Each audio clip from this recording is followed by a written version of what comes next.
Le président français François Hollande entame demain une visite de 24 heures en Côte d'Ivoire. Quel est le sens de cette visite et quels pourraient en être les enjeux? Nous en parlerons dans ce journal. Un conseil des ministres s'est tenu aujourd'hui au palais présidentiel. Au nombre des décisions prises, une mesure relative à la gestion des véhicules administratifs.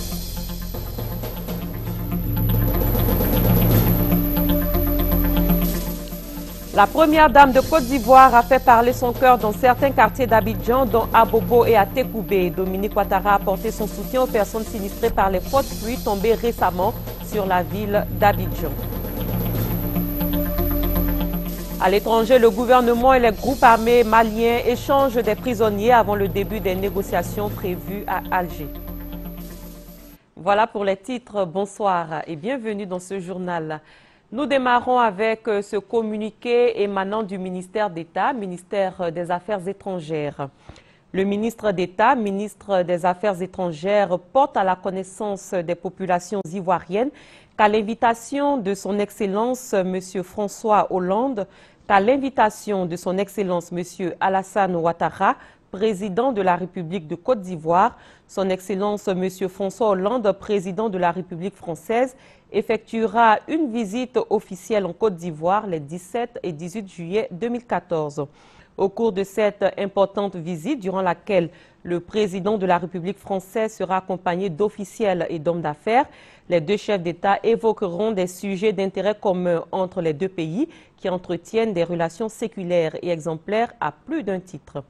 Cette visite sera également marquée par la tenue d'un forum économique franco-ivoirien, par des visites de chantier et par des audiences que le président de la République française accordera à des membres de la société civile et à des personnalités politiques ivoiriennes. Le séjour du président de la République française s'achèvera par un dîner officiel offert en son honneur par le président de la République.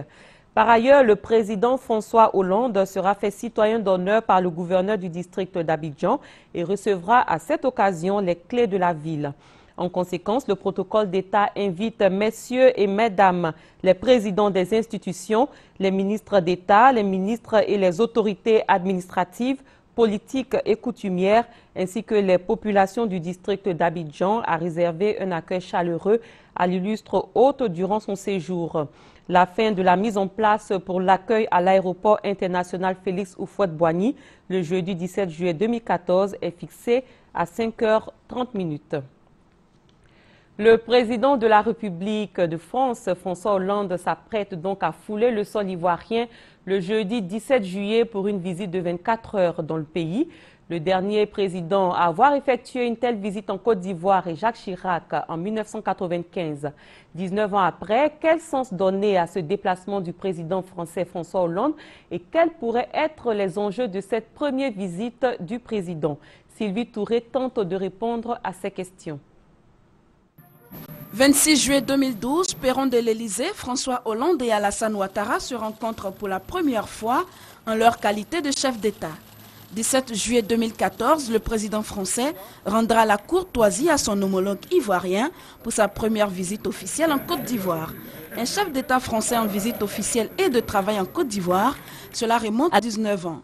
C'était exactement le 22 juillet 1995, Jacques Chirac effectuait une visite d'État de 3 jours à l'invitation du président Henri Konan Bédié.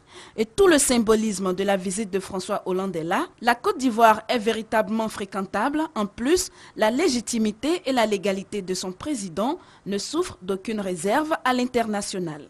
Mais bien au-delà du symbole, c'est la France qui renouvelle son attachement à la Côte d'Ivoire ainsi que son engagement aux côtés de ce pays avec lequel elle entretient des relations intimes et privilégiées qui embrassent tous les secteurs allant de la diplomatie à la culture, en passant par l'économie, l'éducation, la santé, la sécurité et autres.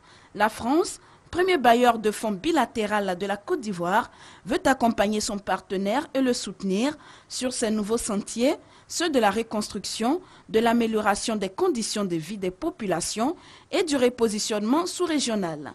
François Hollande débarque sur les bords de la lagune Ébriée avec 46 patrons français qui prendront part à un forum économique, mais à forte coloration écologique sur le thème de ville durable. Certainement des solutions en perspective sur la question des inondations qui ont endeuillé le pays et sur le défi majeur de l'assainissement. Le chapitre des accords bilatéraux prendra également du volume avec la signature de nouveaux accords. Enfin, le président français pourra se faire une idée plus nette du travail abattu par son homologue ivoirien en visitant notamment le chantier du pont Henri-Konan Bédié. Au total, une visite de 24 heures qui confirme à nouveau l'excellence des relations entre la Côte d'Ivoire et la France et qui augure d'une marche commune vers l'avenir. En 1893, la France a entamé le processus de colonisation en Côte d'Ivoire. Cette époque marque le début des relations entre les deux pays. Depuis la colonisation, en passant par l'indépendance à la récente crise qu'a traversée la Côte d'Ivoire, les rapports franco-ivoiriens ont connu des évolutions. Que nous enseigne l'histoire à ce sujet? L'éclairage de Marie-Laure Magnissé avec le commentaire de Gabriel Zani. En 1893, la Côte d'Ivoire devient officiellement une colonie française. À cette époque, les deux pays entretiennent des relations de subordination. Le 7 août 1960, la Côte d'Ivoire accède à l'indépendance. Le premier président Félix Houphouët-Boigny garde toutefois d'étroites relations avec la France. Les relations de la Côte d'Ivoire et la France sont anciennes. Et disons, le point de départ officiel, c'est quand la Côte d'Ivoire a été érigée en colonie, le 10 mars 1893. De cette date jusqu'à l'indépendance, c'est l'État colonial. La Côte d'Ivoire est sous domination coloniale. Et c'est à partir de 1960, après que le mouvement d'émancipation a commencé à la fin de la Seconde Guerre mondiale, que la Côte d'Ivoire accède à l'indépendance. À partir de ce moment-là, on a maintenant non plus des relations d'une métropole avec un État colonisé, mais plutôt des relations d'État souverain. À la mort du président Félix Houphouët-Boigny en 1993, Henri-Konan Bédié, son successeur, continue de coopérer avec la France. Mais en 2002, les relations entre la France et la Côte d'Ivoire sont affectées par une crise politico-militaire qui divise le territoire ivoirien en deux. Ce refroidissement des relations dure jusqu'en avril 2011. L'avènement du président Gbagbo y est pour quelque chose. Le président Gbagbo n'était pas très introduit dans la façon dont les relations entre la Côte d'Ivoire et la France étaient organisées. Depuis l'avènement du président Alassane Ouattara à la tête de la Côte d'Ivoire, les relations entre les deux pays se sont améliorées. La Côte d'Ivoire reçoit la visite prochaine du président français François Hollande, une visite qui contribuera à réchauffer davantage la coopération franco-ivoirienne. Et c'est donc demain, jeudi 17 juillet, que le président français François Hollande entamait ce jour de 24 heures en Côte d'Ivoire. Une visite prévue aux environs de 5h30 et dont les enjeux sont avant tout d'ordre économique.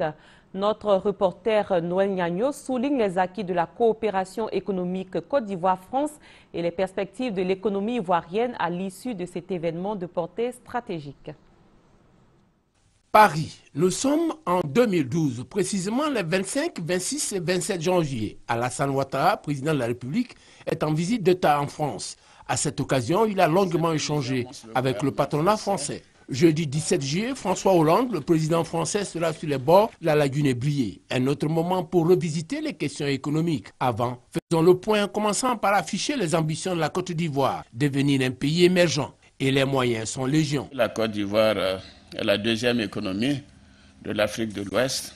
Le secteur minier dispose de potentialités estimé à plus de 3 milliards de tonnes de fer, 3 milliards de tonnes de nickel, 1 milliard 200 millions de tonnes de bauxite, 100 000 carats de diamants.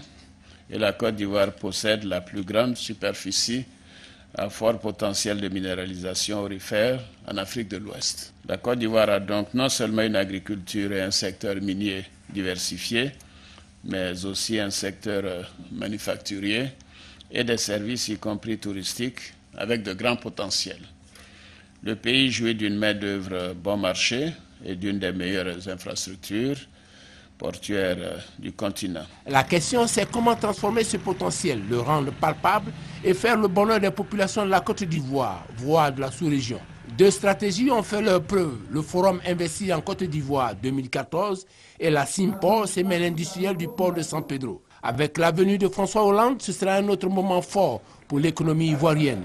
La raison essentielle, la France est un partenaire privilégié de la Côte d'Ivoire en Afrique francophone. Près du quart des actions de l'Union européenne en Côte d'Ivoire est financé par la France. La France est le premier partenaire de fonds bilatéral, le premier fournisseur, le premier client, le premier investisseur avec près de 25% du capital social. Décembre 2012, la France se signale, cette fois à travers le C2D, contrat de désendettement développement pour la période 2012-2015 avec 409,5 milliards. En plus du C2D, un autre dispositif est mis en place, toujours par l'AFD, les garanties ARISE. Elle permet de partager les risques et faciliter l'accès au financement de petites et moyennes entreprises et des institutions de microfinance auprès d'institutions financières. Autre action à souligner, l'annonce de la France pour le financement du PND, Plan national de développement, à hauteur de 182 milliards d'ici à 2015. Sans oublier les appuis institutionnels. La cerise sur le gâteau, la place des entreprises françaises en Côte d'Ivoire.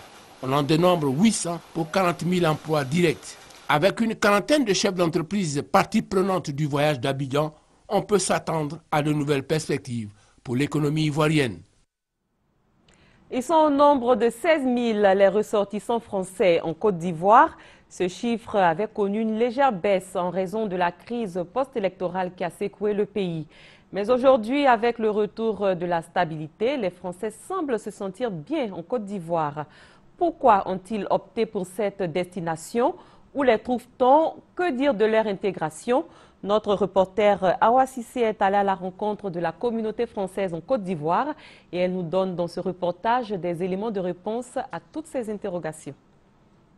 Installé à Abidjan depuis 2006, Franck Levesque est le président du Cercle français d'affaires de Côte d'Ivoire. Depuis 5 ans, cet ancien officier pompier militaire français vit en couple avec une jeune Ivoirienne, ce qui a permis son intégration. Les plats africains que mon mari aime, qu'il adore, la sauce graine, les gros escargots, du foutou banane et puis de la loco.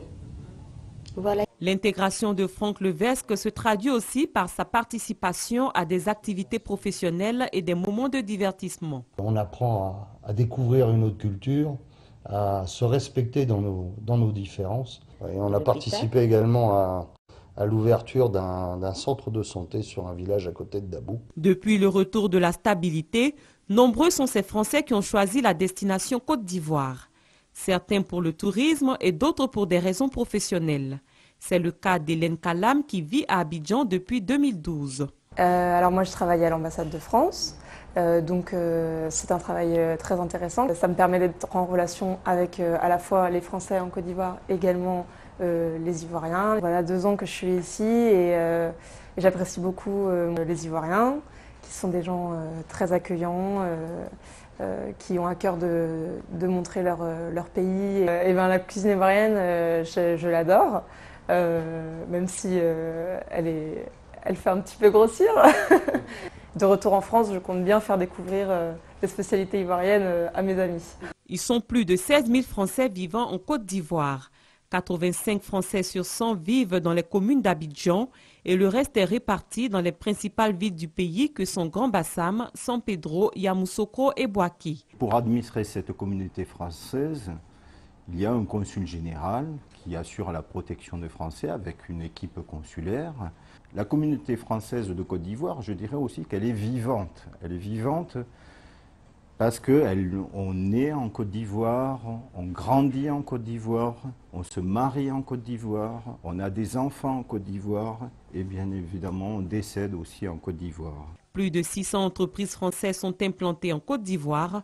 On retrouve les ressortissants français dans tous les secteurs d'activité, notamment dans l'industrie et le commerce. La France et la Côte d'Ivoire redéfinissent leur coopération en matière de défense.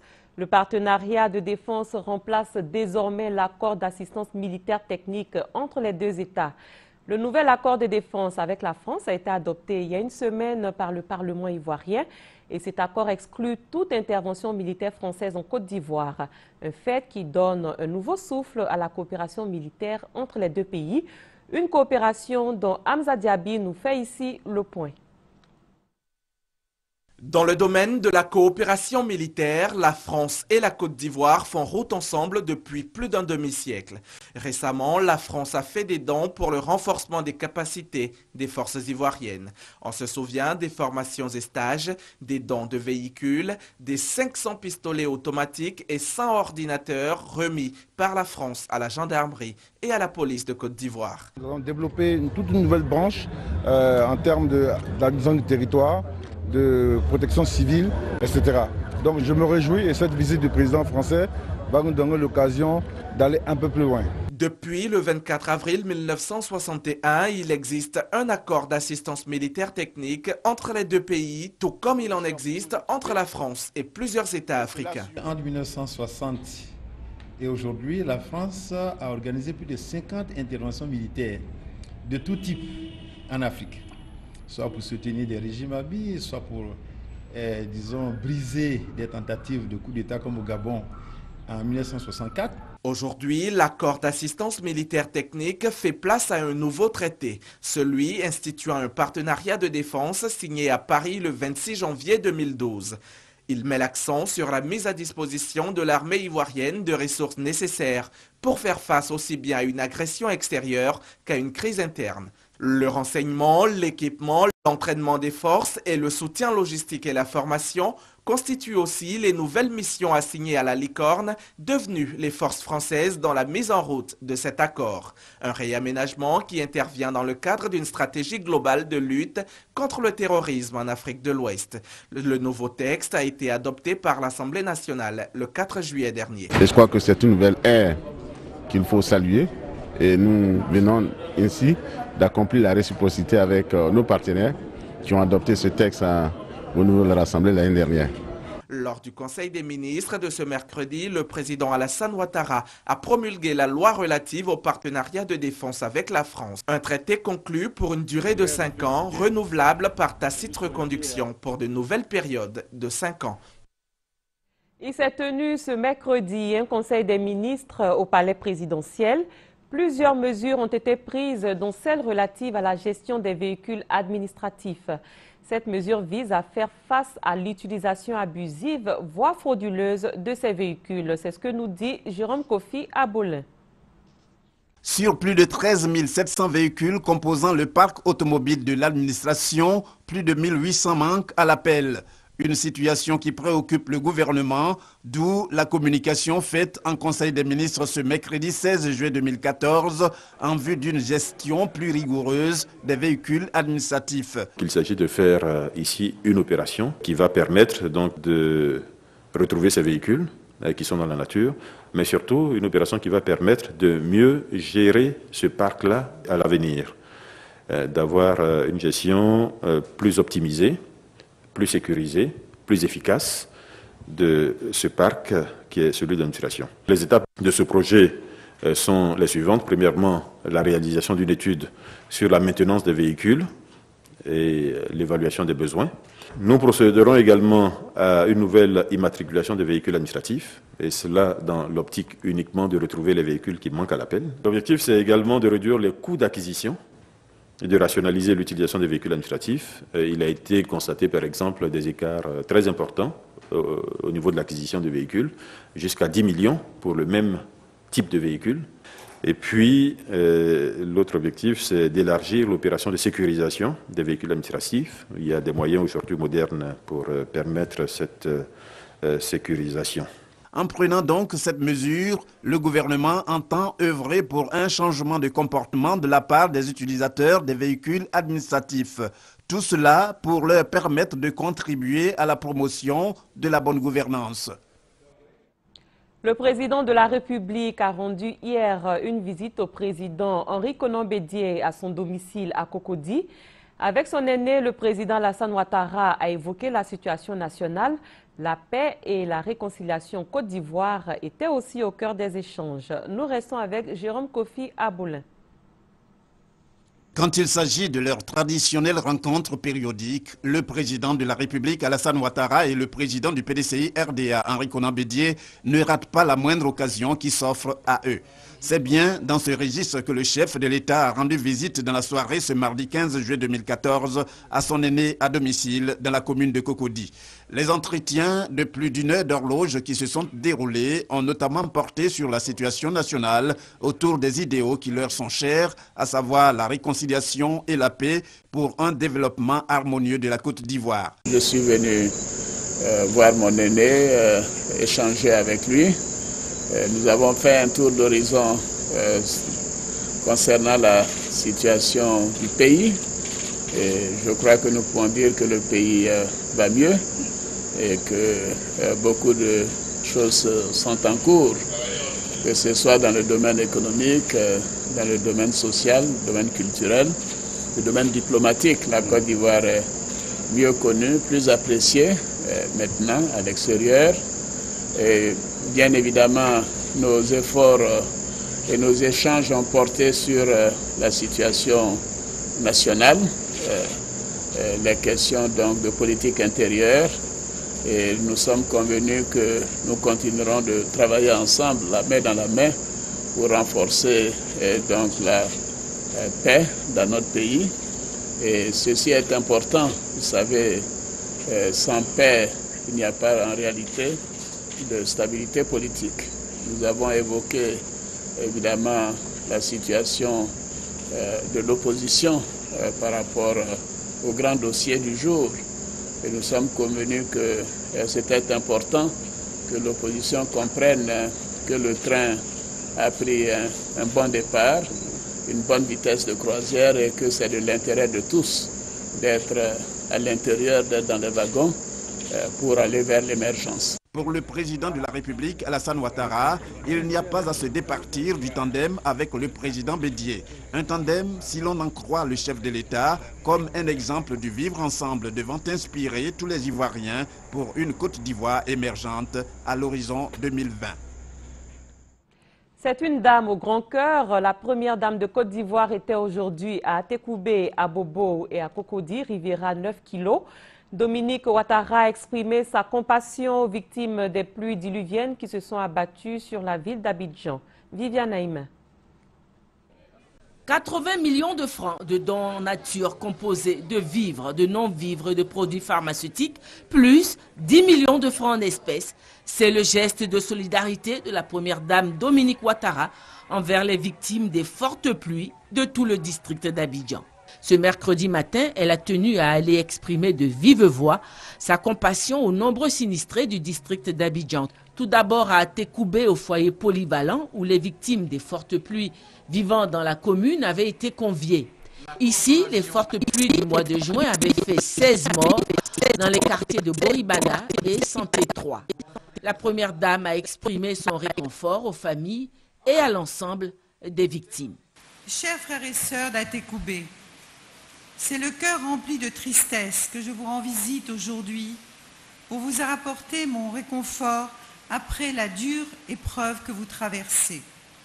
Une fois de plus, les pluies diluviennes ont arraché des êtres chers de l'affection de ceux qui les aimaient. Elles ont laissé des familles dans le dénuement complet et endeuillé la nation tout entière. Je ne pouvais rester loin de vous à un moment aussi difficile qui me touche au plus haut point. Ainsi, dès mon retour de voyage, j'ai tenu à vous exprimer de vive voix toute ma compassion, ainsi que celle de mon cher époux, le président Alassane Ouattara. Elle leur a offert de nombreux dons en vivres et non-vivres, plus une enveloppe de 1 million de francs. Une prière œcuménique a été dite par la voix d'un des leurs résidant à Mossikro qui a perdu sa femme et ses 3 enfants durant les fortes pluies. Les sinistrés d'Atekoubé ont remercié la première dame pour sa solidarité à leur égard. Merci maman, car votre présence à nos côtés ce matin soulage nos peines et apaise nos cœurs. Merci encore pour le sourire que vous nous apportez parce qu'en vous, nous voyons une lueur d'espoir à l'horizon en ce qui concerne notre problème de recasement. Que Dieu le Tout-Puissant vous rende au centuple, à vous et à votre cher époux, tous les bienfaits que vous apportez aux populations de Côte d'Ivoire en général et en particulier à celles d'Atekoubé. Le conseil municipal d'Atekoubé a dit son infinie reconnaissance à la Première Dame pour sa présence aux côtés des sinistrés de la commune. C'est sous une pluie battante que la Première Dame a quand même poursuivi sa visite aux victimes des récentes pluies. Après Atekoubé, cap a été mis sur la commune d'Abobo, à Anankwa-Kouté, où les pluies ont également fait de nombreux sinistrés. Ici aussi, la Première Dame a témoigné son soutien aux victimes. Ici également, elle a offert des dons en vivres et non-vivres et une enveloppe de 1 million de francs. Le chef du village d'Anankwa-Kouté a longuement remercié la Première Dame et à travers elle, le président de la République. Dernière halte de ce périple, la Riviera 9 kg, qui a connu aussi un grand nombre de sinistrés.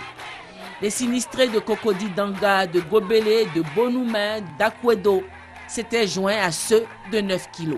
Nous avons été effarés de voir les dégâts causés par les pluies, les décès, les personnes qui avaient perdu leurs biens, leur foyer. Et nous vous disons, Yako, il faut. Les populations présentes ont exprimé leur gratitude à la Première Dame. À leur suite, le maire de Cocody a remercié la Première Dame pour sa présence en ce lieu. Pour tous ces sinistrés de la Riviera 9 kg, ce sont 15 millions de francs de dons en nature et une enveloppe de 1 million de francs qui ont été offerts par la Première Dame. Au nom du gouvernement, la ministre de la Solidarité, de la Famille, de la Femme et de l'Enfant n'a pu s'empêcher de dire merci à son tour à la Première Dame Dominique Ouattara pour son soutien aux nombreux sinistrés. Sitôt revenu de votre mission hors de Côte d'Ivoire, vous avez tenu vous-même, sous cette pluie, à Atekoubé, à Abobo et après ça à Cocody, à apporter votre compassion aux familles sinistrées et à tous les citoyens. Qu'est-ce qu'on pouvait mieux espérer que d'avoir à côté de notre président de la République, on ne dit plus derrière un homme, à côté d'un homme, d'un grand homme du président de la République.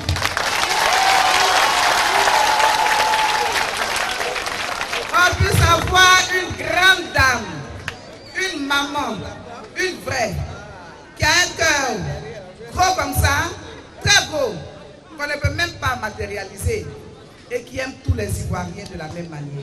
C'est par une généreuse acclamation que les victimes ont traduit leur reconnaissance à leur bienfaitrice.